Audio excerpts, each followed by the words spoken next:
Muy buenas noches, muy buenas tardes. Miércoles 7 de diciembre, las 8 de la tarde aquí en España. Falta de 2 horas para que cierre Wall Street. Vamos a analizar las claves del día y vamos a ver también qué esperar para esta semana. Semana clave donde estamos viendo los índices en una zona crítica estos últimos días. Rechazaban esa media de 200, esa media de 200 que se conseguía perforar cuando Powell dio esas palabras tan optimistas sobre el mercado, o por lo menos el mercado lo entendió como unas palabras muy optimistas, y eso hizo que se perforase la media de 200, pero ahora pues se ha rechazado y se ha buscado el movimiento inverso, ¿no? Ahora mismo los índices vemos que llevan ya unos cuantos días en territorio negativo, con bajadas en el diario, y como podemos ver, observar, pues hoy parece que continúa así. A falta de 2 horas para el cierre, pues estamos viendo que, bueno, que tenemos el Nasdaq en menos 0,55%, el S&P 500 en menos 0,27% y el Dow Jones más o menos en territorio mixto en menos 0,09%. Si miramos a nivel global, más o menos, hoy hemos visto caídas en lo que es Asia, excepto el Shenzhen, que ha cerrado en positivo. Vemos que el Hansen hoy por fin corrige después de toda esa subida que, ojo, subida acumulada de cercana al 30%, si no me equivoco, tendríamos que medirlo, pero ahora ya no por esta caída que ha habido, pero ha ido rápidamente desde el suelo a buscar esta media de 200 y en esa media de 200 ha buscado el rechazo, ¿no? Entonces, como pueden ver, fíjense que además el índice del Hansen en este caso todavía no había ido a buscar la media de 200 y en cuanto la ha buscado ha rechazado fuertemente. Ha sido la primera toma de contacto. Se dice que esta parte pues ha sido el dinero fácil, ¿no? Cuando se especulaba con esa reapertura de China, también los gestores empezaban a decir China puede ser una oportunidad para el año que viene. Sí hay la reapertura COVID, que todavía no está del todo claro y las cosas tampoco es que estén mejorando mucho. En caso de que la hubiese, obviamente sería un catalizador, pero la parte fácil ya se ha conseguido. Ahora se ha impregnado todo el mundo de ese trade, ¿no? De decir, oye, China va a reabrir y cuando reabra, pues ojo, cuidado, que podría subir. Y se han dado cuenta que todavía no lo van a tener tan fácil. Los inversores se están dando cuenta que, ojo, porque todavía podría costar el romper esa media de 200, el traspasar una nueva zona y el que el índice empiece a superar niveles que no veía anteriormente, ¿no? Por ahora lo está haciendo bien porque ha ido rompiendo máximos anteriores. Como pueden ver, esta rotura de máximo rompía el máximo anterior, luego retrocedía, apoyaba en la media de 50 y luego volvía a impulsar y superaba máximos desde, pues más o menos desde septiembre, que no veíamos desde niveles que no veíamos desde septiembre en el Hansen. Ahora bien, el rechazo no ha sido bonito. Primer rechazo, primera toma de contacto donde los alcistas han presionado, les han calmado, les han dicho tranquilos, que aparecen también los bajistas para luchar esta zona, ¿no? Esa media de 200 donde se ha rechazado el índice ahora mismo. Por tanto, seguiremos pendientes de China, iremos viendo qué es lo que hace el Hansen, pero como pueden ver, un día feo, una vela fea, un menos 3,22% para el índice. En este caso, ahora mismo estamos viendo cómo se venden los índices estadounidenses, pero llevan todo el día más o menos en un rango de hasta menos 0,74, menos 0,63, hasta una subida, hasta en territorio positivo, pero ligeramente, ¿no? Llevan en ese rango todo el día. Como podemos ver, se están vendiendo ahora y vamos a analizar pues todo esto, ¿no? ¿Qué es lo que esperar en las próximas semanas? Vamos a hablar de muchas cosas en el programa de hoy. Tenemos que hablar del oro, hablaremos del oro, eso más al final del programa. Vamos a hablar ahora de las condiciones financieras y de lo que dijo Powell en la última reunión y de cómo el mercado se está, en mi opinión, adelantando demasiado a ese posible pivot o descontando ya demasiado la siguiente fase. Y vamos a hablar también de sectores, vamos a ver los índices, vamos a ver un poco todo para poder intentar ver en la situación en la que nos encontramos actualmente en el mercado, que no es fácil, y sobre todo ahora que se avecina 2023, un nuevo año, y hay que estar preparados para todo lo que pueda ocurrir. También vamos a hablar de beneficios empresariales, ¿de acuerdo? Tengo por aquí una presentación de FactSet donde vamos a ver por qué dicen, de hecho la titulan que, fíjense, aquí vamos a ver en esta parte, donde dicen que hasta qué punto los beneficios están bien descontados, ¿de acuerdo? Si se ha estimado o sobreestimado, sería la palabra, si se ha sobreestimado los beneficios para 2023. Y vamos a hablar de eso, qué beneficios esperar y en base a los beneficios que esperemos, en torno a qué valoraciones podría el índice empezar a estar atractivo y eso nos podrá decir a partir de qué niveles los índices, en este caso mirando el S&P 500, puede empezar a ser niveles atractivos o niveles donde los inversores puedan empezar a decir, bueno, pues está empezando a estar barato, ¿no? Pero por ahora veremos que los esperados en cuanto a beneficios empresariales pueden ser todavía un poco altos y lo vamos a demostrar sobre todo desde un punto de vista histórico. Como les decía, tenemos por aquí los índices en negativo. En cuanto a cuántas empresas avanzan y declinan, hoy tenemos una amplitud que para tener los índices en negativo es bastante mixta. Tenemos 3.000 empresas avanzando y 3.655 empresas dentro de los índices estadounidenses cayendo. Todas, la mayoría, vamos a decir, 2.000 empresas de las que caen y 2.000 de las que suben, caen en rangos de menos 2 a 0% o suben de rangos de 0 a 2%. Por tanto, poca volatilidad en el día de hoy y bueno, una amplitud que no nos da muchas señales. Ya hemos visto que la amplitud iba siendo desfavorable en las últimas semanas, pero todavía hoy no sacamos mucha señal de esa amplitud, ¿no? Ahora mismo el índice, el S&P 500, vamos a mirar porque hemos tenido todo este impulso, fíjense todo este impulso que hemos visto desde el mínimo que veíamos a mitad de octubre más o menos y hasta superar esa media de 200. Esa media de 200 que se superaba y que resultó ser un engaño, porque fíjense las siguientes velas lo rápido que han rechazado esa media. Esa media anteriormente, fíjense, porque les voy a mostrar, no sé por qué no me deja mover esto. Fíjense que esa media, vamos a quitar esto para que sea mejor, esa media se ha rechazado ya varias veces. Se rechazó aquí, en este punto, se rechazaba en el rebote de verano y se ha vuelto a rechazar ahora. Por tanto, los inversores ahora mismo se preguntan, y es lógico, si este rechazo que estamos viendo en la media de 200, que hemos visto aquí, aquí y aquí, va a proporcionar, porque cada vez que se ha rechazado en esa media, pues se ha hecho un nuevo mínimo más bajo. Entonces los inversores se preguntan si esto va a forzar o hacer que tarde o temprano veamos un nuevo mínimo más bajo de esos 3.500 puntos que veíamos en octubre.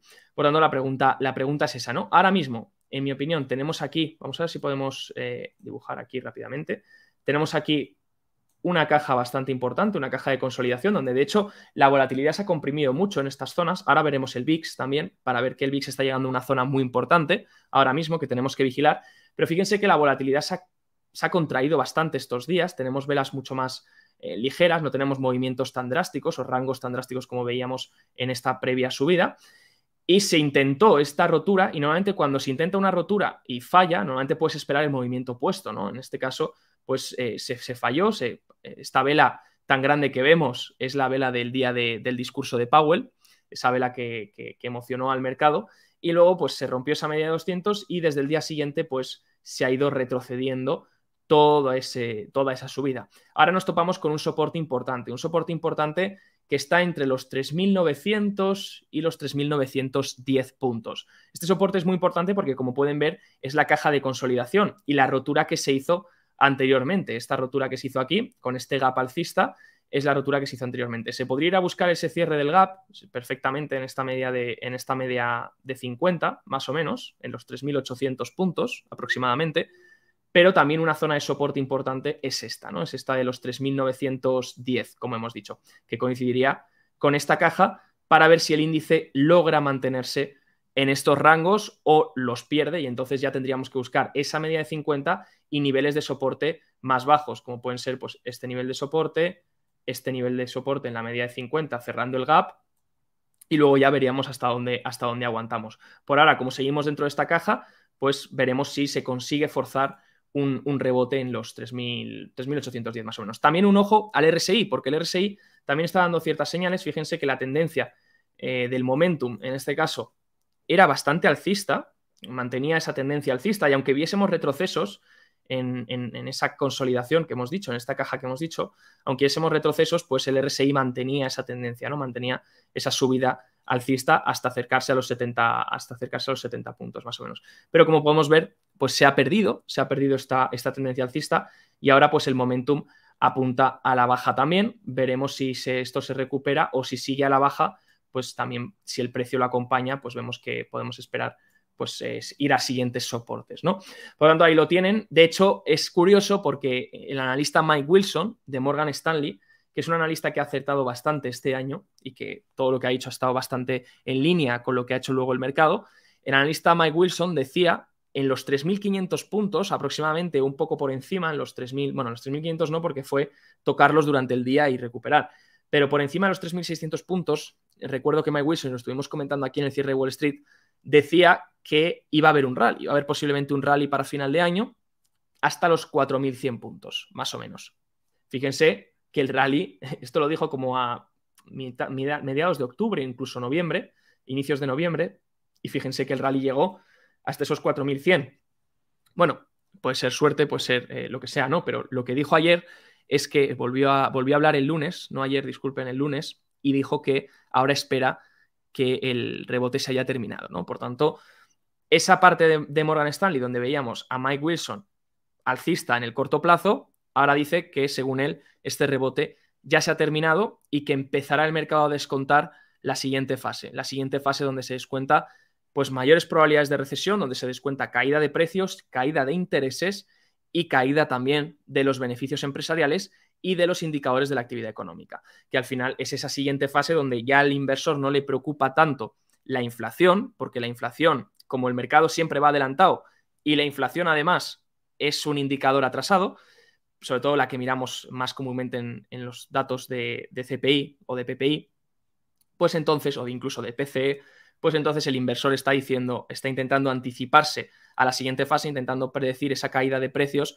pero que la siguiente consecuencia va a ser pues un ajuste de los beneficios, una caída más drástica de lo que se espera, porque ahora hablaremos de los beneficios en detalle y veremos qué se espera, por qué el índice se espera que esté en los 3.000 puntos más o menos, etc., ¿no? Porque hay analistas que dicen, oye, nos preguntamos, ¿por qué hay analistas que dicen 3.000 puntos? ¿No? Todo el mundo dice 3.000 puntos para primer semestre de 2023, lo dijo Morgan Stanley, lo ha dicho también Bank of America, pero luego recuperación. Y entonces hay que entender por qué dicen esto, por qué dicen estos 3.000 puntos y vamos a luego hacer cálculos para sacar esos niveles y entenderlos a la perfección.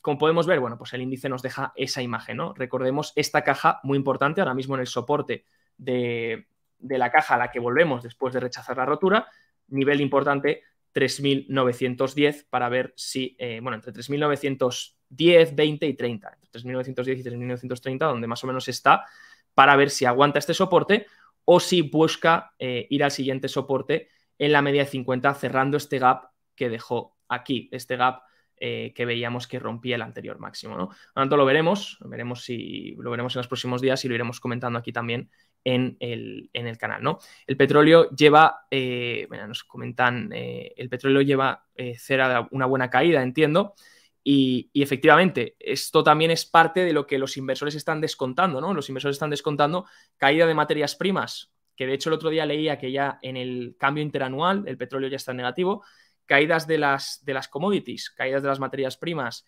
caídas de los servicios, sobre todo de los servicios médicos. Ya les expliqué en el dato del CPI por qué los servicios médicos ahora las subidas de precio deberían empezar a desacelerar e incluso haber bajadas de precio. También los inventarios. Hemos visto aquí en el canal cómo los inventarios están en máximos. Los inventarios, pues obviamente se van acumulando y seguramente en épocas de rebajas o más adelante empecemos a ver cómo retailers empiezan a hacer grandes descuentos. ¿Grandes descuentos para qué? Para vender ese inventario que están acumulando, porque si los inventarios están en máximos, tienen que venderlos o rebajando los precios o pues tienen que acumular esos costes que les conlleva mantener tanto inventario, ¿no? Porque lleva coste de almacenamiento, lleva coste de transporte y eso obviamente pues reduce mucho los márgenes. Así que nos quedamos con eso. Si miramos otros índices importantes, bueno, si miramos por ejemplo el Nasdaq Composite, vemos que también haciendo una caja por esta zona, disculpen que no me puedo mover, haciendo una caja por esta zona, está en un soporte importante también y podría hacer lo mismo que el SP, buscar ir a cerrar este gap que abrió la última vez con esa rotura tan grande al alza, ¿no? Mucho más débil, se nota que la estructura de la subida, de la tendencia, es mucho más débil que en el S&P 500 porque obviamente las cíclicas siguen sufriendo más que las defensivas y de hecho ahora les compartiré un ratio muy interesante que es cuando ocurren suelos de mercado bajista. De hecho voy a ver si se lo puedo poner en pantalla. Fíjense, si hablamos de cíclicas y defensivas, miren este ratio. ¿Por qué las cíclicas lo están haciendo peor? Bueno, esto lo que nos muestra NDR son las el SAT Index, ¿no? El índice SAT, ¿qué es? Y esto es un ratio, ¿no? La línea naranja es un ratio que básicamente es el SAT, este índice SAT, dividido por el S&P 500. Entonces, el ratio, si va al alza, es que este índice SAT lo hace mejor que el S&P 500. Y si va a la baja, es que lo hace peor que el S&P 500. ¿De qué se compone este índice SAT, ¿no? Se compone de consumo defensivo, de salud, de utilities y de servicios de telecomunicaciones. Entonces, como podemos ver, NDR nos dice, bueno, cuando empiezan los mercados alcistas, esto es lo que ocurre con el ratio. Fíjense, el mercado alcista comenzaría en la línea 0. Aquí en la línea 0 es cuando el mercado alcista comienza hacia la derecha y a la línea de la izquierda es cuando todavía se sigue en el mercado bajista. Entonces, fíjense que en línea azul tendríamos el agregado histórico y en línea naranja tendríamos lo que se ha hecho ahora en 2022. Entonces, si miramos de primeras el agregado histórico, pues podemos ver que ahora mismo, pues, bueno, que cuando se va a terminar el mercado bajista, tenemos el último subidón de este ratio, por tanto, el SAT lo hace mucho mejor que el S&P 500, donde consumo defensivo, salud, utilities y servicios telecom suben mucho más que el resto de otros sectores, pero luego cuando el mercado alcista comienza, este índice y estos sectores lo hacen peor, lo hacen mucho peor que el S&P 500, fíjense.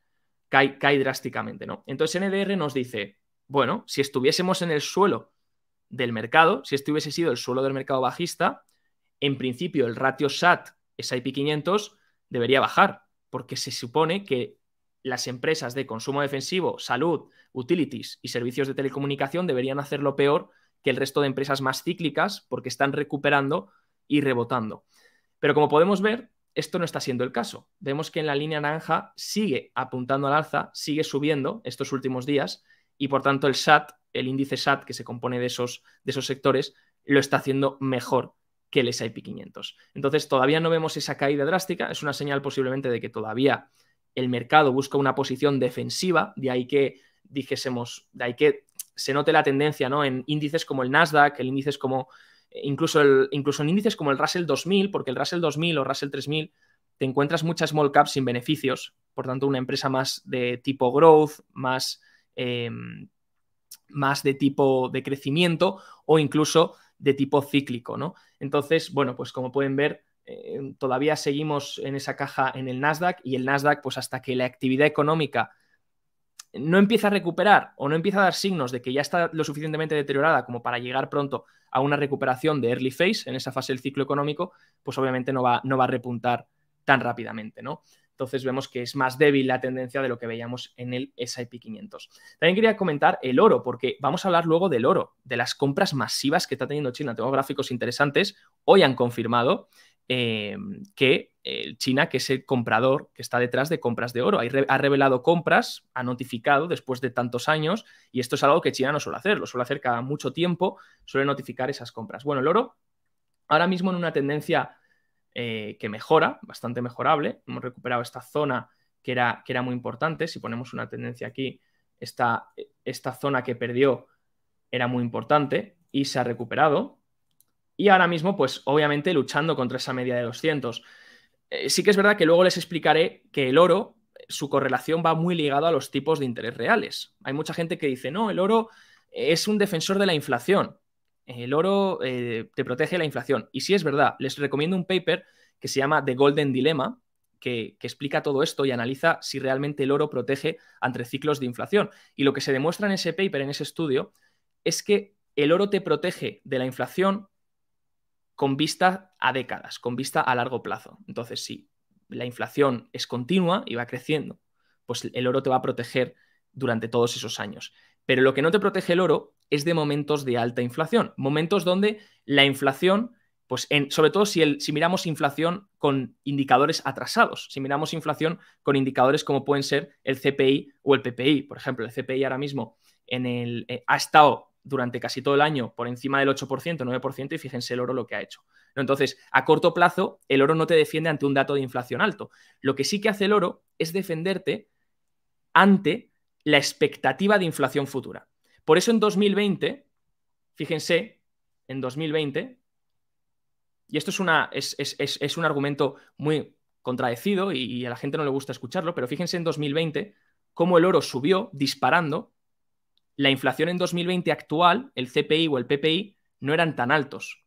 El problema es que la expectativa de inflación futura era muy alta. Fíjense, aquí tengo la expectativa de inflación futura y fíjense cómo en 2020 empezaba a incrementar. Empezaba a incrementar drásticamente. Fíjense que en 2020 superó el 2%, que es normalmente lo que está la inflación media esperada a 10 años, y fíjense cómo incrementaba. Pues eso hizo que el oro incrementase también durante todo 2020, porque el oro se estaba protegiendo de la inflación futura, porque sabían que los bancos centrales no iban a ser capaces de proteger la divisa, en este caso, y de retener la inflación. Y efectivamente no fueron capaces. De hecho, la inflación no fue transitoria, como nos decían, y por eso el oro descontaba eso y lo descontó durante todo 2020 con esta subida, 2019 y 2020, sobre todo 2020 después de esos estímulos fiscales que vimos, estímulos monetarios, y vimos esa subida del oro tan drástica, ese rally tan drástico que tuvo, descontando mayores expectativas de inflación futuras, descontando que en el futuro iba a haber mayor inflación. Entonces, el oro siempre se está fijando en si en el futuro va a haber más inflación, no si en el presente hay inflación. El presente no le importa, es como al mercado. Si se fijan en el mercado,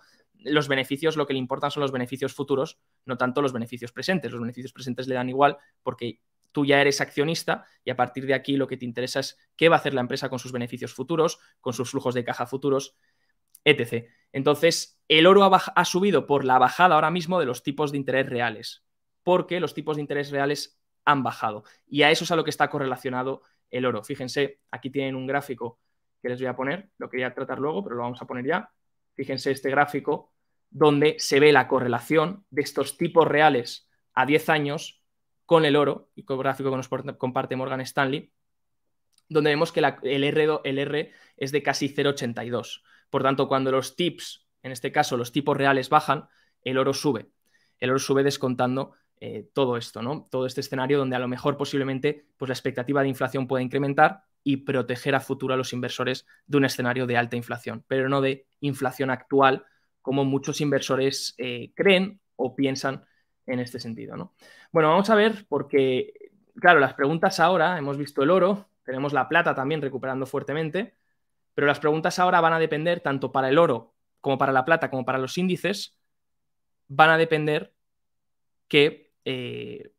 cómo se van a comportar los intereses a partir de aquí y el dólar también. Y eso es importante que lo miremos. Fíjense, si miramos el dólar index, ahora mismo lleva una caída ya muy drástica, descontando que la Fed pues, va a terminar o llegar pronto a ese pivot, y nos topamos ahora con un soporte importante, con una zona importante en el Dixie, que se encontraría en este nivel más o menos de 105 puntos. Y ahora podríamos ver una especie de rebote, ¿no? Dicho esto, pues han caído intereses, han caído también el TNX. Ha caído también el TNX descontando los intereses, descontando que la Fed pues va a llegar al final de la subida de tipos, que eso es lo que el mercado está descontando estos últimos días, o descontando también que va a venir una recesión tan grande que posiblemente los intereses vayan a caer fuertemente, al igual que los precios. Entonces, los intereses están ahí mitad a mitad, y de hecho la caída que han tenido en estos últimos días ha sido bastante importante. Fíjense cómo tenemos ahí los intereses del 10 años y del 30 años, cómo han bajado estos últimos días, mientras que el del 3 meses se mantiene. Los de a corto plazo, tramos cortos, se mantienen porque descuentan que la Fed todavía le queda por subir tipos hasta por lo menos el año que viene, y los de largo plazo ya bajan, descontando o que la Fed va a bajar tipos cuando termine de subirlos, o bien que lo hará en los próximos años, o bien que la actividad económica se va a deteriorar tanto y va a haber una potencial recesión que haga caer precios e intereses a esos niveles, ¿no? Entonces, si miramos el TNX, ahora mismo se está perdiendo un soporte importante, veremos si consigue recuperarlo, pero este soporte es muy importante, en el 3,5, ¿vale? El 3,5%, el TNX es el ETF que mide el interés del bono a 10 años, entonces ahora mismo nos toparíamos en el 3,5 más o menos, ahora mismo está en el 3,4, 3,43%, y el soporte está en el 3,5. Entonces es un soporte importante, y a partir de aquí, pues si siguiese cayendo, pues sería una caída muy drástica de los intereses que vemos viendo desde, ojo, porque llevan cayendo desde por encima del 4,25, 4,3%, ya están en el 3,4%, casi un 1% de bajada, ¿no? Por tanto, ha sido una caída muy drástica. Y aquí la pregunta que se tienen que hacer los inversores es si realmente la Fed ya ha terminado de subir tipos, o que por lo menos vaya a terminar donde dice que va a terminar, que es en 2023, esa subida hasta la tasa terminal, y luego pues mantener, pausar, o incluso hay bancos de inversión o gestoras que se atreven a decir bajar tipos, ¿no? Entonces, Ivo ayer, muchos se preguntan por qué el índice ha podido girarse o por qué el índice ahora está rechazando. Bueno, además de que le tocaba retroceder y que llegaba a zonas técnicas importantes de resistencia, pues también ha habido un periódico, vamos a decir, un artículo que se ha publicado donde Nick Timiraos, que Nick Timiraos es el reportero del Wall Street Journal, que siempre nos informa por adelantado de lo que posiblemente haga la Fed. Un poco nos suaviza los siguientes posibles escenarios que lleve consigo la Fed en las próximas reuniones, ¿no? Y Nick Timiraos publicaba el lunes una noticia y decía: los oficiales de la Fed han señalado sus planes para subir 50 puntos básicos en la reunión de diciembre. Y efectivamente, Powell dijo dos cosas en su último discurso. Dijo, lo primero, que necesitan reducir la magnitud de las subidas, que necesitan hacer subidas más pequeñas. En este caso, pues el mercado descontó, ahora vamos a mirar lo que está descontando, pero el mercado descontó 50 puntos básicos en vez de 75 para la reunión de diciembre, porque además Powell dijo que tenían que hacerlo cuanto antes, que tenían que hacer subidas de menor magnitud cuanto antes. Por tanto, el mercado descuenta 50 puntos para febrero. Pero lo que está descontando el mercado también, y por eso los intereses han caído tan rápidamente, y por eso también hemos visto los anteriores días ese rebote impulsado en los índices, y es que el mercado descontaba también que en 2023 va a haber subidas de 25 puntos básicos. Entonces, todo el mercado está esperando que esta sea la última subida de 50 y en 2023 sean subidas de 25 puntos. Pero aquí Nick Timiraos dice, ¿y si esta elevada presión de los salarios que hemos visto en el último dato del viernes conduce a la Fed a llevar la subida a 50 puntos en vez de a 25? ¿Y si la Fed ahora decide, pues oye, no vamos a subir de 25 en 25, tampoco vamos a subir de 75 en 75, porque hemos dicho y hemos reconocido que tenemos que hacer menor magnitud, pero ¿cómo se tomaría el mercado si suben 50 en febrero? También, además de los 50 de diciembre que parecen estar descontados.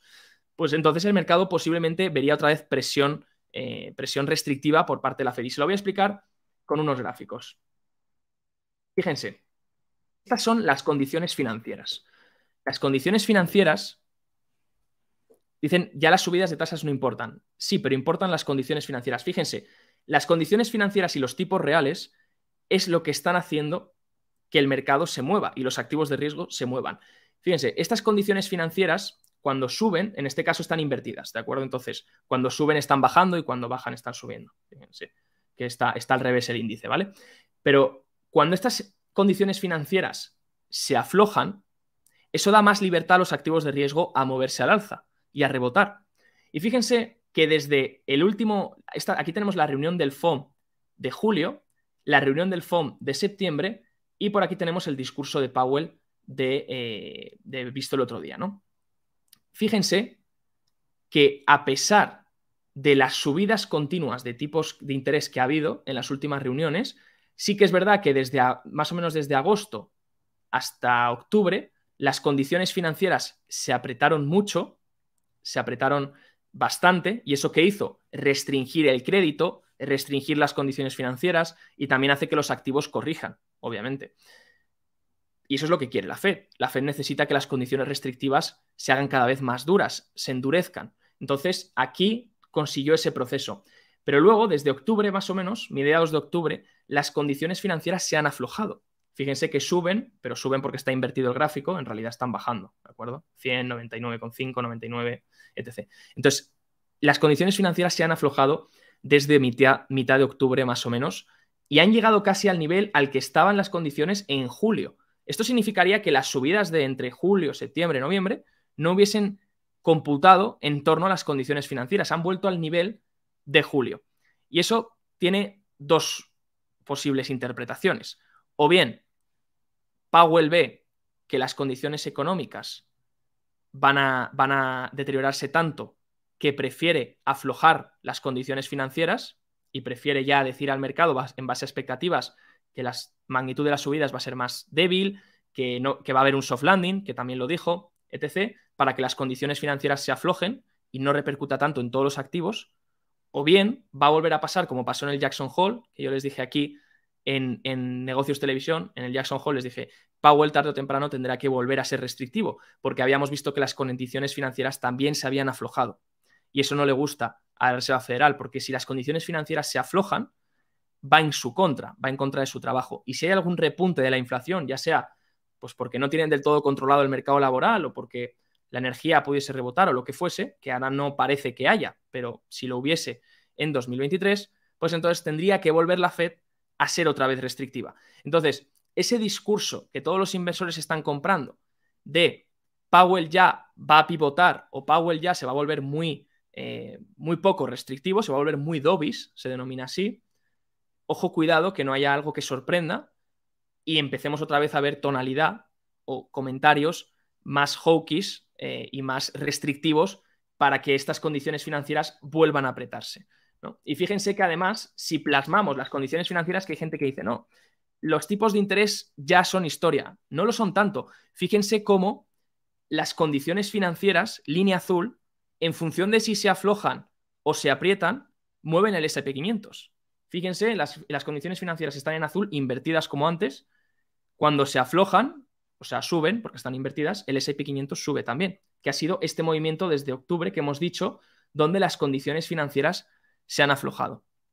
Entonces, si una persona cree que las condiciones financieras van a seguir aflojándose porque cree que la Fed va a seguir con un tono calmado y va a seguir diciendo que van a reducir el ritmo de las subidas, lo van a hacer de forma más tranquila, que ya llegan al final de las subidas de tipos, entonces las condiciones se aflojarán y entonces el S&P 500 posiblemente continúe con esta tendencia. Pero si Powell aparece de nuevo o algún miembro de la Fed y vuelve a ser restrictivo y volvemos a ver una tonalidad más restrictiva y avisándonos de que, pues como Bullard, por ejemplo, decía que los tipos podrían ir de entre el 6 al 7%, del 5 al 7% para estar en territorio restrictivo, porque algo se les ha escapado y porque no quieren que la inflación caiga del 5%, pero es que su objetivo sigue siendo el 2%. Es que el 2 está muy lejos todavía. Y sí que es verdad que se esperan caídas de precio, pero ¿estamos cerca del 2 o no tanto? Entonces, si la Fed vuelve a ser otra vez restrictiva, las condiciones financieras se volverán a apretar y entonces eso conducirá otra vez a los activos de riesgo a ir a la baja, obviamente, ¿no? Entonces ya depende un poco de qué esperemos, cada uno tiene que hacer sus estudios, cada uno tiene que tener su interpretación y de qué esperar de la Reserva Federal. Si creen que la Reserva Federal, realmente el discurso de Powell del otro día era un discurso definitivo para ya mantener esa tonalidad y mantener ese mismo discurso hasta final del año 2023, o si ese discurso va a volver a cambiar. Porque recuerden que Powell también sorprendió con un tono dovish antes del Jackson Hole, las condiciones financieras se aflojaron y Powell en el Jackson Hole fue muy restrictivo y desde entonces fue restrictivo en las siguientes reuniones para que las condiciones financieras volviesen a apretarse. Entonces todo depende de esto, todo depende de cómo mueva la balanza ahora la Fed y dependerá obviamente también de qué, de los precios, de la inflación. Sí que es verdad que la inflación hay muchos datos que ya no van a importar, estoy muy de acuerdo, hay algunos comentarios que dicen la inflación ya no va a ser el tema central y eso es verdad, porque fíjense que tarde o temprano la inflación ya no será el problema, será cuál va a ser el impacto económico, y ya lo está siendo, ya se está viendo que lo que más va a preocupar a los índices y a lo que más preocupa a las valoraciones ahora mismo, y ahora vamos a ver cómo valorar el S&P 500, pero lo que más preocupa a los inversores ahora mismo es hasta dónde van a ajustar los beneficios empresariales, o hasta dónde se va a disparar la tasa de desempleo, o hasta dónde va a caer la actividad económica, o hasta dónde va a caer el PIB. Todos esos son los datos que preocupan a los inversores ahora, porque ya el mercado está descontando este dato de inflación. Pero el problema que les decía antes es que cuando el mercado descuenta algo tan claro, si hay una sorpresa al alza, puede ser una sorpresa que se tome muy mal. Entonces, sí, el mercado ya está descontando caída de precios, caída de la inflación para el año que viene, y que la Fed sea menos restrictiva, que el año que viene ya se llegue al final de la subida de tipos, con subidas de menor magnitud. Sí, pero ¿y si sorprende algo al alza? Es un escenario que no se está descontando tanto, entonces podría sorprender mucho, ¿no? Fíjense cómo el CPI, de hecho, si miramos la medida más importante para el CPI, que podríamos mirar pues, la energía, que ya sabemos que está desacelerando y que va a contribuir a desacelerar, podríamos mirar los servicios, podríamos mirar los bienes, podríamos mirar también, importante, la M2 como indicador adelantado, el dinero en circulación, ¿no? El cambio del M2 en términos interanuales, que es la línea amarilla.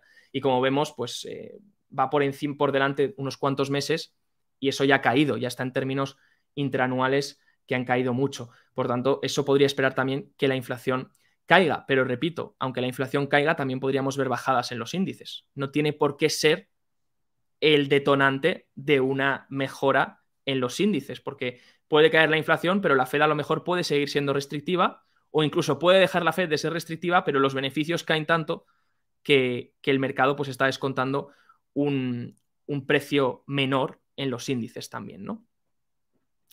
Sí, la recesión está descontada, pero vamos a verlo ahora, Patricio, porque se está hablando de que la recesión está descontada, pero los beneficios se esperan que estén, ahora lo vas a ver, en unos niveles que no se alejan tanto de lo que hemos visto en años anteriores. Y si realmente las condiciones financieras se han apretado a unos niveles no vistos anteriormente, se ha subido los tipos de interés en una subida tan rápida que no se había visto anteriormente también, pues obviamente la actividad económica se va a deteriorar. Lo que todavía no está descontado es hasta qué punto o hasta qué nivel, ¿no? Fíjense, vamos a ver eso, lo decía muy bien.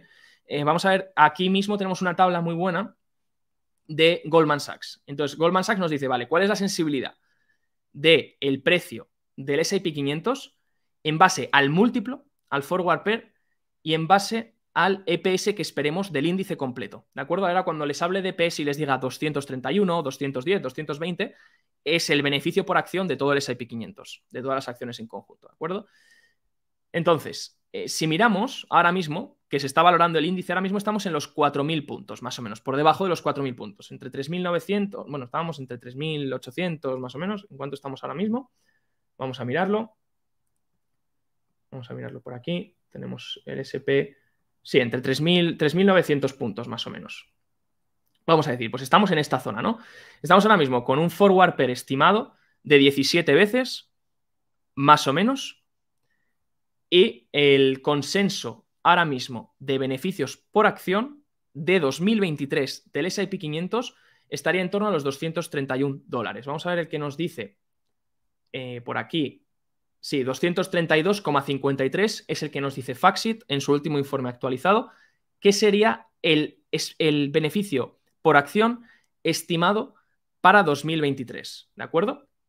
Entonces, fíjense, si yo estimo que ese va a ser el beneficio esperado para 2023 y veo que el múltiplo actual de 17 veces beneficio es atractivo, pues si multiplico 17 por 231, eso me da un valor del índice entre los 3.950 puntos, más o menos. Entonces, deberíamos de pensar que para valorar el índice en 3.900 puntos, tenemos que cumplir con unos beneficios por acción que lleguen a $231 durante el año 2023 y que el múltiplo se mantenga en 17 veces y no caiga más. Entonces, que luego se expanda o que aumente, ¿no? Pero que no caiga más. Y ahora vamos a ver esto, vamos a trabajar sobre esto de durante caídas de mercados bajistas o recesiones, hasta cuánto baja el múltiplo forward pair, hasta cuánto corrige. Y luego también vamos a ver si realmente los $231 esperados de beneficios son viables o no. Goldman también nos comparte que este es el consenso, su estimado son 224. Fíjense que $224 a 17 veces ya no son 3.950. Ya si Goldman Sachs espera menores beneficios por acción para 2023 en el S&P 500 que el consenso, espera $224 en vez de 231 y espera que no haya crecimiento de beneficios ni caída, que se mantengan igual que en 2022, un 0%. Fíjense que en 17 veces pues ya no estamos en 3.950, sino que estaríamos en 3.800 puntos en valor fair value, ¿no? Y luego, si esperásemos una recesión, Goldman Sachs dice que la caída podría ser hasta los $200 de beneficio por acción en el S&P 500 para 2023. Sería un ajuste del menos 11%. Y eso en 17 veces también, que es el nivel actual de valoración donde está el índice, serían ya 3.400 puntos. Fíjense cómo cambia el estimado del índice, de a dónde se va a mover más o menos en puntos el S&P 500 en función de lo que esperemos de beneficios. Es muy importante, y no solo de beneficios, sino de múltiplo forward. Hasta qué múltiplo de PER va a caer el índice. Entonces, en este caso, fíjense, yo les doy un dato histórico. Normalmente, y lo podemos poner por aquí, normalmente si miramos esto, lo que vemos, esta tabla de Yardeni Research, lo que vemos es que sobre todo el forward pair si trazásemos una media más o menos así a ojo, veríamos 15 veces, ¿no? Y sobre todo donde suele hacer suelo, también es por debajo de 15 veces. Vamos a decir 15, sí, 15 veces más o menos sería un múltiplo muy atractivo. Entonces, si el múltiplo de 15 es el atractivo, trabajemos sobre eso. Porque en anteriores mercados bajistas, normalmente el mercado llega al suelo cuando llega a un múltiplo de 15. 15 veces beneficios esperados futuros. Por tanto, estaríamos en esta línea, 15 veces. Y en esta línea, entre 15 y 16, vamos a poner, porque tampoco se puede conseguir siempre lo mejor, ¿no? No se puede conseguir, oye, pues quiero esto a la mitad de precio. Muchas veces no se va a conseguir porque hay inversores que van a estar dispuestos a pagar más, ¿no? Pero vamos a decir que entre 15 y 16 veces sería un múltiplo razonable donde mercados bajistas anteriores han terminado y donde puede ser un múltiplo atractivo para comprar a nivel media, ¿no? Bueno, pues a partir de aquí podríamos jugar con qué esperamos de beneficios, ¿no? ¿Qué esperamos? 231, a mí me parece imposible, 224 o 200, ¿no? Entonces estaríamos por estos rangos, entre 3.600 hasta 3.000 puntos. Entonces tendríamos en un rango que va de los 3.600 puntos a los 3.000 puntos. Si estamos por debajo de 3.600 puntos, entonces empezamos a ver valor. Empezamos a ver valor, ¿por qué? Porque incluso si los EPS no crecen este año, estaría comprando un múltiplo de 16. Pero si los EPS caen un 11% y caen a $200 por acción en 2023, entonces 3.600 es un poco caro, porque donde vería el valor ya es en 3.200. Entonces, si una persona cree que el índice, que las acciones, la actividad, la economía va a entrar en recesión y que los índices y que los beneficios, disculpen, empresariales se van a contraer en torno a un 11%, un 12% más o menos, y que el múltiplo 16 es ya atractivo, pues 3.200, 3.300 puntos podría ser un nivel interesante a considerar, ¿no? Un nivel donde muchos analistas están diciendo que hay valor. Por eso quería explicarles esta tabla, porque por eso van a haber muchos estimados donde algunos analistas dicen, pues esperamos en la primera mitad de 2023 una caída a 3.000 puntos. Pues una caída a 3.000 puntos es porque justifican esto. Justifican que va a haber una recesión, que va a haber unos $200 de EPS para 2023 y que el mercado va a rebotar en un múltiplo de 15. Por ejemplo, Mike Wilson de Morgan Stanley dice esto. Dice que bajaría hasta 3.000 puntos a un múltiplo de 15. A partir de ahí sería una zona muy atractiva. De hecho, lo denomina así. Decía, va a ser la zona más atractiva para comprar en los últimos años.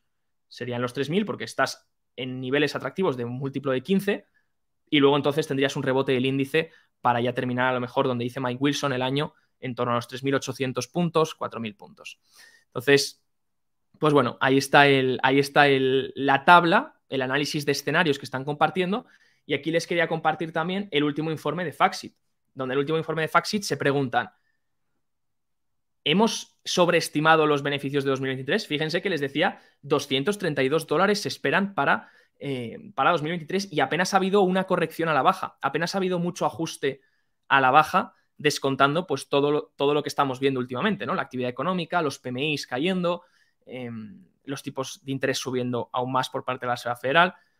Todo eso no está tan descontado en los beneficios empresariales, dicen algunos, otros dicen que sí, y entonces ahí está el debate para saber exactamente cuál es la valoración exacta del índice, ¿no? O atractiva del índice. Fíjense, dice FactSet, ahora mismo el estimado de beneficios del S&P 500 para 2023 es de $232,53. Si $232,53 es el número final del año, se llegan a esos beneficios empresariales para ese final de año, sería el mayor crecimiento, bueno, sería el mayor EPS, el mayor beneficio por acción anual del índice desde 1996, desde que FactSet empezara a traquear esto, ¿no? ¿Por qué? Porque obviamente cada año pues los beneficios van creciendo, ¿no? Pues sí es verdad que un año tras otro puedes encontrar una caída con respecto al año anterior, y eso es lo que se está especulando este año. Fíjense que en el escenario de recesión de Goldman veíamos menos 11%, eso sería un cambio de menos 11 con respecto a este año, ¿no? Entonces, ¿cuál puede ser el valor del EPS realmente, ¿no? Vamos a ver algunos datos históricos que comparte FactSet. En los últimos 25 años, de 1997 a 2001, la diferencia media entre lo que se estimaba al principio del año, por tanto, al 31 de diciembre, y el número final que ha resultado ser, a final de 2023, suelen estar en una diferencia, suele haber una diferencia del 7%. En otras palabras, los analistas de media sobreestiman los EPS por un 7% un año en adelante. Por tanto, nos están diciendo, este nivel de 232, si los analistas normalmente se pasan por un 7% en los estimados, pues restémosle un 7% y acerquémonos más a un rango más bajo, ¿no? A un rango en torno, como decía, más o menos, más bien los $210 por acción, ¿no? Entonces, los analistas sobreestiman el valor final en 17 de los últimos 25 años. En los últimos, de 25 años, que es la muestra, se ha sobreestimado los beneficios empresariales en 17 ocasiones, 17 años de los 25. Y se ha infravalorado, en este caso, en los otros 8. Entonces, siempre, en la mayoría de casos, 17 de 25, normalmente los analistas estiman de más, estiman beneficios de más. Por tanto, podríamos esperar que 232, que es el estimado, no sea el estimado real, haya un ajuste a la baja, ¿no? Dice que si uno aplica la media de sobreestimación de este 7% al estimado actual, a este estimado de 2023, el valor final sería, como les he dicho, $216, más cercano a la parte de, fijémonos en la parte de Goldman, decía 224, pues entre estas dos escenarios, ¿no? 216, pues estaría entre el estimado de Goldman, pero un poco más bajo, entre estimado de Goldman y recesión. Sería una caída del 7% con respecto al año anterior, si no me equivoco, y no sería tanto como estima en el escenario de recesión, ¿no? Esto, si se cumple, si fuesen $216 por acción, sería el segundo EPS del S&P 500 más alto desde 1996, ¿vale? Así que también sería bastante alto considerando eso. Tenemos aquí varios más detalles. Dicen, bueno, claro, miremos ahora el guidance del Q4, porque ahora mismo el porcentaje de empresas estimando un guidance negativo para el Q4 está por encima de la media de 5 años, ¿no? Ahora mismo 97 compañías en el índice han dado un guidance para el último trimestre del año negativo. De esas 97 compañías, bueno, han dado un guidance, disculpen, de esas 97, 63 lo han dado negativo y 34 lo han dado positivo. El porcentaje de empresas dando un EPS guidance o un guidance estimado para el Q4 negativo es de 65%, ¿no? Así que, bueno, pues tenemos ahí también empresas ya dando un guidance, un esperado para el último trimestre del año bastante negativo, unos EPS que se estiman en ese nivel que hemos dicho, y la pregunta del millón que se hacen ahora mismo los inversores, que es si realmente se van a cumplir estos $232,53 o va a ser algo más ajustado a la baja. Si ajustamos por la magnitud en la que se equivoquen los analistas de media, se equivocan por un 7% al alza siempre. Si ajustamos ese 7% al alza, estaríamos en un rango de 206. Pero es que aquí, como hemos visto en la tabla de Goldman, si estamos en recesión, podríamos irnos hasta rangos de $200 de EPS o 195. Entonces, en el peor escenario de recesión, incluso más, porque esto no hay una variable exacta para medirlo, ya luego hay analistas que estiman, pues 200 me parece mucho o 200 me parece poco, eso ya cada uno estima. En este caso, si entrásemos a partir de los 200 o por debajo, $195 por acción para 2023, ya tendríamos que ver un poco cuál es el múltiplo donde se hace suelo. Si el múltiplo donde se hace suelo es el múltiplo histórico, donde todos los mercados bajistas suelen hacer suelo, estaríamos en torno a unas 15 veces, lo que pondría el mínimo del mercado bajista en unos 3.000 puntos. Si estamos por un múltiplo un poquito más caro, porque el mercado a lo mejor anticipa que las cosas van a mejorar o hay algún catalizador positivo, pues el inversor podría pagar un múltiplo más caro en torno a 16, 17. Por tanto, entre los 3.400 y los 3.000 puntos hablaríamos de una zona de índice valorado en su precio en caso de que los beneficios por acción sean de $200 para el año 2023.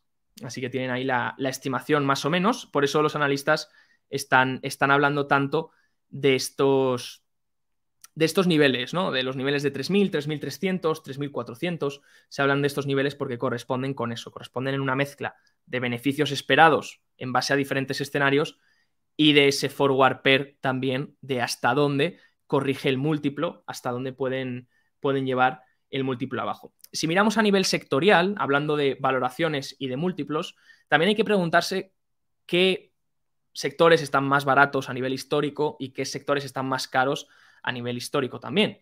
Bueno, aquí pueden ver todos los sectores, desde consumo discrecional, información, tecnología, consumo defensivo, utilities, industriales, salud, S&P 500, real estate, materiales, comunicaciones, financieras, energía, etc. Y pueden ver cómo el forward pair, este es el nivel actual del forward pair, y abajo pueden ver la media de los últimos 5 años en azul y en verde la media de los últimos 10 años. Y en azul oscuro pues sería el actual, ¿no? Entonces estamos viendo que todavía, sí que es verdad que normalmente en los últimos 5 años consumo discrecional sí que ha cotizado en unos múltiplos muy elevados, ha bajado ahora con respecto a esos múltiplos de media de 5 años, pero sigue siendo el sector que más caro está en respectivo a este múltiplo, ¿de acuerdo? En el múltiplo forward pair. Si miramos el siguiente sería tecnología de la información, consumo defensivo, etc. Y el que más barato vemos ahora mismo, incluso muy por encima de su media de los últimos 5 años, sería el sector energético, que está en un forward pair por debajo de 10, en este caso de 9,7, sigue siendo un forward pair atractivo, y está por encima de la media de los últimos 5 años, que era de un 4,3. Como estamos viendo, casi todos los sectores menos consumo defensivo están por debajo de su media de los últimos 5 años, ¿no? Por debajo de su múltiplo de media de los últimos 5 años. Como pueden ver, bueno, menos consumo defensivo y menos salud también, que está por encima de su media, y menos el S&P 500. Como pueden ver, el S&P 500, 17,6, hemos dicho, está ahora mismo.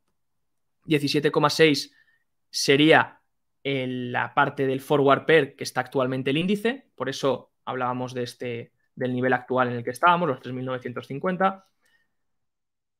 La media de los últimos 5 años es 18,5 veces y la media de los últimos 10 años es de 17,1 veces. Así que bueno, estamos cercanos todavía por debajo de la media de los últimos 5 años, pero todavía no llegamos a la media de los últimos 10 años. Fíjense también que, bueno, con estos gráficos de Bank of America lo que podemos ver es que ahora mismo también, si miramos la valoración desde un punto de vista del PER, fíjense que los retornos esperados, hay dos formas de anticipar retornos esperados con el PER o con la valoración PER. Se puede hacer o bien, como decía el profesor Jeremy Siegel de Wharton, que decía simplemente dividimos 1 por el PER y obtenemos la yield, obtenemos el interés, o sea, haríamos 1 dividido entre 22, que sería el PER actual que tiene el índice S&P 500, o podemos trazar, como decía el Robert Shiller, podríamos trazar mejor una regresión y ver cuáles son los retornos que suele haber, ¿no? En este caso, pues el entorno actual del PER de 22 veces, pues daría unos retornos de aproximadamente, como comparte Bank of America, del 5% anualizado para los próximos 10 años. Por tanto, no más de un 5% anual en los próximos 10 años en el S&P 500. Entonces, ese es el nivel de valoración. Obviamente, las valoraciones empiezan a estar más atractivas porque empiezan a bajar más, pues obviamente eso ofrece retornos a largo plazo mucho más atractivos. Y si nos fijamos más en detenimiento, pues vemos que las small caps, sobre todo, están a niveles mucho más atractivos que las mega caps o que las big caps, porque están muy por debajo de su media histórica, ¿de acuerdo? Fijaros que como están ya por debajo de menos una desviación estándar con respecto a las más grandes, porque aquí este gráfico lo que nos muestra es el forward pair el forward pair relativo de las empresas del S&P 500 excluyendo las 10 más grandes. Por tanto, el resto de empresas del S&P 500 que no son las 10 más grandes. Fíjense que esas empiezan a estar a un forward pair atractivo, mientras que las 10 más grandes todavía son las que mantienen unas valoraciones un poco más altas, y eso impulsa que las valoraciones sean más altas también, ¿no? Bueno, sea como sea, les quiero compartir este último gráfico, muy importante. Hemos hablado del oro antes y les quería compartir que hace nada conocíamos, en el último informe del World Gold Council, conocíamos que las compras de oro disparadas por parte de los bancos centrales. Fíjense el Q3, esas 400 toneladas de oro compradas por parte de los bancos centrales, y fíjense cómo equivale desde el 2013, se ve la magnitud del impacto de las compras, ¿no? Y es que hoy hemos tenido, bueno, si lo miramos en un término anual, vemos que podemos ver Central Banks, que sería la columna azul oscuro, podemos ver que en anual pues está muy por encima de los últimos años desde 2010 y todavía no ha terminado el año 2022, ¿vale? Solo hemos hecho 3 trimestres. Faltaría en esa barra unificar un trimestre más. Fíjense que si identificamos los bancos centrales públicos que han declarado estas compras, en este caso que han declarado estas compras de forma pública, vemos que entre ellos el que mayor, pues Turquía, Uzbekistán, India, Qatar. Pero hubo un informe de Nikkei Asia que compartía Nikkei Asia donde decían China podría estar detrás del restante, de la compra restante, porque entre Turquía, Uzbekistán, India, etc., había un torno aproximadamente unas 100 toneladas declaradas en el último trimestre. Pero claro, faltaban otras 300. Entonces la gente se preguntaba, ¿quién es el comprador misterioso de oro? ¿Quién es el Banco Central que está comprando oro y no lo está haciendo de forma pública? Bueno, pues hoy hemos conocido la noticia de que China ha declarado que ha reportado un incremento en las reservas de oro. Fíjense que no suele hacerlo. Fíjense las últimas veces que China ha reportado un incremento en las reservas. No suele ser algo que haga público. Lo hizo en 2015 y lo ha vuelto a hacer ahora. Pero no teníamos más noticias en los últimos años, ¿no? Entonces, fíjense cómo las reservas han reportado que ha incrementado un 1,6% en este último periodo, ¿no? Obviamente, se especula que esto puede ser para defenderse o depender menos del dólar estadounidense, pero también hay otro tipo de especulaciones. Y como siempre, pues no olviden que el oro y su correlación con los tipos reales, pues es lo que hay que realmente mirar. Y ahora, pues este impulso del oro que hemos visto estos últimos meses ha estado derivado de una caída en los tipos reales, que es lo que le ha permitido al oro rebotar. Si estos tipos reales siguen a la baja, porque los tipos nominales, los de los bonos, caen y porque la expectativa de inflación no incrementa, entonces los tipos, o incluso si la expectativa de inflación incrementase no habría problema, porque como resta, los tipos reales se harían cada vez más bajos y eso haría que el oro pues siguiese repuntando. En caso de que los tipos nominales vuelvan a subir, porque la Fed aparece y vuelve a ser restrictiva porque necesita serlo, pues entonces el oro podríamos esperar una corrección otra vez a la baja. Dicho esto, nos quedamos con este análisis. Espero que les haya gustado. Vamos a mirar cómo está el índice ahora mismo. No se ha movido mucho, como decíamos. Un día tranquilo, un día donde se comprime la volatilidad estos últimos días. No hay mucho movimiento. Tenemos el Dow Jones en menos 0,07%. Tenemos el S&P 500 en menos 0,25%. Y tenemos el Nasdaq en menos 0,53%. Por tanto, veremos mañana qué nos depara el día. Recuerden ahora mismo el S&P 500, como hemos visto, en ese soporte importante de la caja, que veremos si consigue mantener en este soporte entre los 3.900 más o menos. Vamos a ver si lo podemos marcar. Esta caja que hemos analizado antes, esta caja es la importante para ver si se mantiene o si se pierden esos 3.920, 3.910 puntos y se busca cerrar este gap que hubo tan fuerte en esta vela. ¿De acuerdo? Que coincidiría además con la media de 50. Dicho esto, ya me despido y les dejamos ahora también con Gabriel Montalto en esta segunda hora del cierre de Wall Street para analizar la última hora del cierre y ver pues qué pasa con el índice, si consigue cerrar en positivo o si nos quedamos como estamos ahora mismo en negativo. Que tengan muy buena noche y me despido. Que pasen una muy feliz noche. Nos vemos mañana.